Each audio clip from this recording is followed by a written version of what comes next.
भीषण चक्रवाती तूफान अम्फन कल रात बांग्लादेश के तटीय इलाकों से टकराया, जिसके चलते देश के कई इलाकों में भारी बारिश हो रही है और बाढ़ का खतरा बढ़ गया है।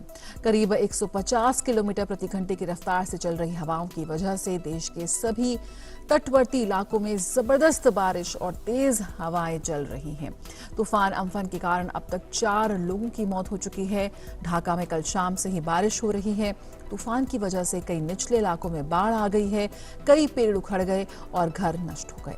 कई स्थानों में बिजली बाधित होने की भी खबरें हैं। बांग्लादेश सरकार ने तूफान के कहर से लोगों को बचाने के लिए अब तक का सबसे बड़ा राहत और बचाव अभियान चलाया है।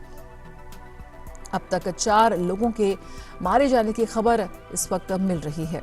चक्रवाती तूफान अम्फन के कल पश्चिम बंगाल के तटीय इलाकों से टकराने के कारण भारी तबाही हुई है और जानमाल का भी नुकसान हुआ है। इस तूफान के कारण लगभग 10 लोगों के मरने की खबर है। मौसम विभाग के अनुसार अम्फन पश्चिम बंगाल के दीघा और बांग्लादेश के हटिया द्वीप के बीच सुंदरबन इलाके से बेहद गंभीर चक्रवाती तूफान के रूप में गुजरते वक्त इस तूफान की गति 155 से 165 किलोमीटर प्रति घंटे थी, जो बढ़कर 185 किलोमीटर तक हो गई। चक्रवाती तूफान के कारण पश्चिमी बंगाल के तटीय इलाकों में भारी बारिश हुई है।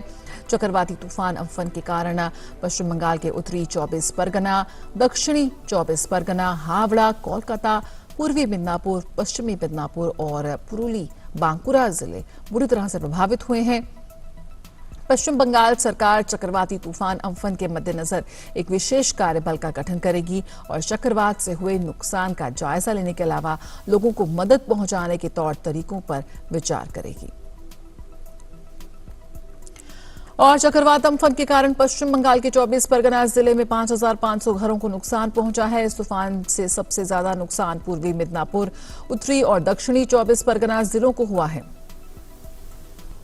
और चक्रवाती तूफान के कारण पश्चिम बंगाल की राजधानी कोलकाता में तेज गति से चली हवाओं के साथ हुई भारी बारिश से सड़कों पर जल जमाव हो गया। कई जगहों पर पेड़ उखड़े हुए नजर आए और कई मकान क्षतिग्रस्त हो गए।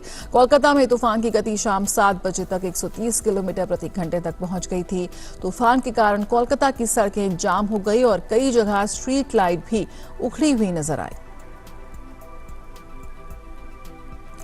और चक्रवाती तूफान के कारण उड़ीसा के भद्रक, बालासोर, जगत सिंहपुर, खुर्दा, पुरी, कटक सहित कई जिलों में भारी बारिश हुई है।